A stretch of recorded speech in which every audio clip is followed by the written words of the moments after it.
sound.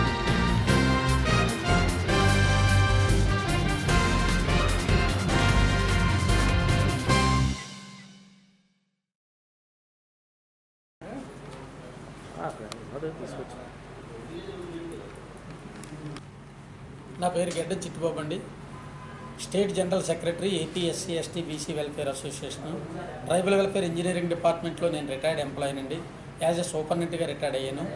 33 సంవత్సరాలు service చేసినటువంటి డిపార్ట్మెంట్లో ఎస్సీ ఎస్టీని బాగా అణగతొక్కేస్తున్నటువంటి దాఖలాలు ఎక్కువగా కనపడుతున్నాయండి. మేము చిన్న సామాజిక కులానికి చెందినటువంటి వాళ్ళమైనందువల్ల రాజకీయ పలుకుబడి తగినటువంటి కండబలం కానీ ధనబలం కానీ లేని కారణంగా మేము వాళ్ళు ఏ రకమైన ఇబ్బందులు పెట్టినా కూడా ఇబ్బందులన్నింటినీ కూడా భరిస్తూ వచ్చాము.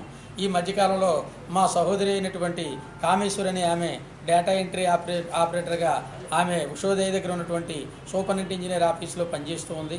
6 సంవత్సరాల నుంచి పనిచేస్తున్నటువంటి ఆమె సూపరింటెండెంట్ ఇంజనీర్ ఈ ప్రసాద్ అనేటటువంటి ఆయన చెప్పిన మాటలు వినలేదని, ఆయన చెప్పు చేతల్లోకి రాలేదని ఆమెని లైంగికంగా వేధిస్తూ అనేక ఇబ్బందులు పెట్టి ఎరాస్ చేసి ఉద్యోగం నుండి టెర్మినేట్ చేయడం జరిగింది.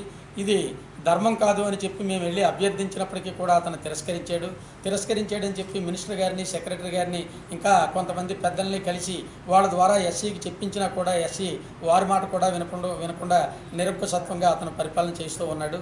దీని మీద రిపబ్లికన్ పార్టీ ఆఫ్ ఇండియాలో ఉన్నటువంటి సెంట్రల్ మినిస్టర్ అయినటువంటి రామ్దాస్ అత్వాలీ గారిని కూడా గత రాత్రి సమయంలో కలిసి విషయాన్ని అంతటినీ వివరించాము. అయ్యా, దళితులకు మాకు ఈ రకమైన ఇబ్బంది కలుగుతుంది, ఈమెకే కాదు ఈమె ముందు కానీ ఈమె వెనక కానీ ఇలాంటి పరిస్థితి అంతా కలుగుతుంది, కనుక మాకు తగిన రక్షణ కల్పించండి అయ్యా అని చెప్పడం జరిగితే వారు కూడా డిపార్ట్మెంట్కి అలాగే గవర్నమెంట్కి కూడా లెటర్ రాసి ఆమెకు తిరిగి విధుల్లో చేర్చుకోమని చెప్పి వారు తెలియచేయడం జరుగుతుందని చెప్పి వారు మాట ఇచ్చారు.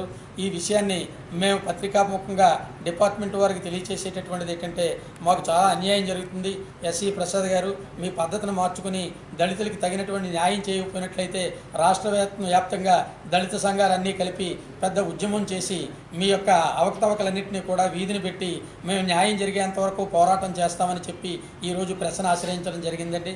కనుక ఈ డిమాండ్ని వారు అంగీకరించి వెంటనే ఆమె విధుల్లోకి తీసుకోకపోయినట్లయితే ఉద్యమం చేస్తామని చెప్పి కూడా మీ అందరి ద్వారా మేము తెలియజేస్తాము.